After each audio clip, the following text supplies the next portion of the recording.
Good morning বন্ধুরা, কেমন আছো সবাই? আশা করি সকলে সুস্থ আছো, ভালো আছো, আমিও ভালো আছি। আজকে ভিডিওটা রান্নাঘর থেকে শুরু করলাম। দেখো, আজকে আমার হাজব্যান্ড তো কদিন থেকেই বাড়ি আছে। তা আজকে দুদিন ধরে তো নিরামিষ ছিল, তাহলে সেভাবে সেরকম কিছু রান্নাবান্না হয়নি। আজকে রান্নার বাহার। দেখো, ছেলের জন্য, ছেলে তো ভাত খাওয়া ছেড়ে দিচ্ছে, তবে একটু ফ্রাইড রাইস করে দিলে একটু খায়। আজকে আবার আমি সেই মিক্সড ফ্রাইড রাইস করছি।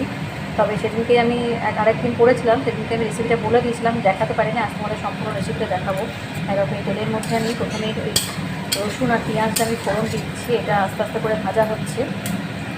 তারপরে আমি সমস্ত, এখানে আমি অনেক কিছু ভেজে রেখেছি। এটা পনির ভেজে রেখে দিয়েছি, এখানে ডিম ভেজে রেখে দিয়েছি, আর সোয়াবিনও আমার সেদ্ধ করে রাখা আছে, সবজিগুলো কাটা আছে, আমি এক এক করে সমস্ত কিছু দেবো। আর আরেকদিকে দেখো, এদিকে হচ্ছে আমার হাজব্যান্ডের পটল পনির তৈরি হচ্ছে, ওরও পনির ওই ভেজে রাখাই আছে।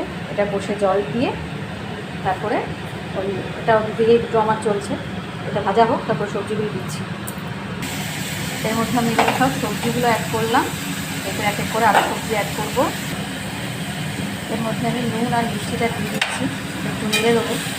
আর এদিকে আমার চাপানো হয়ে গেছে পটলটা, আর এটা নুন মিষ্টি দিয়ে ভালো করে একটু নেড়ে দেবো।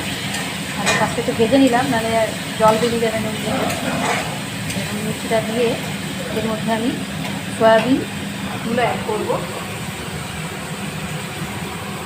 আমি এর মধ্যে এখন টমেটো সস, সয়া সস আর একটু গোলমরিচ অ্যাড করলাম। নুন মিষ্টিটা আগেই দিয়েছি, এটাকে একটু ভালোভাবে নাড়বো। সয়াবিনগুলো দিয়েছি, সবাই ভালো করে এগুলো নাড়বো। আর লাস্টে আমি এর মধ্যে ভাতটা দেওয়া হয়ে গেলে তারপরে পনির আর ডিমটা আমি দিয়ে দেবো। এর মধ্যে আপনারা চিংড়ি মাছও দিতে পারেন, কোনো অসুবিধা নেই। মানে যেহেতু মিক্সড ফ্রাইড রাইস, তাহলে সব রকমই দেওয়া যায়। এরপর এখানে আমি 3 প্যাকেট ম্যাগি মশলা ইউজ করলাম। আগের দিনে যেহেতু 500 চাল নিয়েছিলাম, তাহলে 2 প্যাকেট দিয়েছিলাম, আর আজকে আমি 750 চাল নিয়েছি, সেই জন্য এখানে 3 প্যাকেট ম্যাগি মশলা অ্যাড করলাম। ভালো করে ম্যাগি মশলাটা এখানে অ্যাড করে দেবো, ভালো করে মিশিয়ে নিয়ে এরপর আমি এর মধ্যে গ্যাসের ফ্লেমটা কমিয়ে দিয়ে আমি এর মধ্যে সমস্ত এই চালটা আমি দিয়ে দেবো। এই যে আমি চালগুলো এখানে দিয়ে দিলাম, মা এখানে আস্তে আস্তে করে নাড়ছে।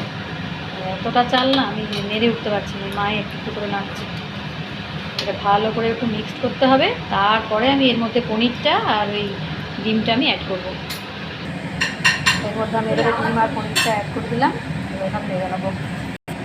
এই যে মিক্স পনিরটা আমার একদম রেডি হয়ে গেছে, আর এই পটল পনিরটাও হয়ে এসছে। এর মধ্যে খালি পনিরটা অ্যাড করবো, তাহলে পটল পনির রেডি হয়ে যাবে। আপাতত ভিডিওটা এখানে শেষ করছি, টাটা।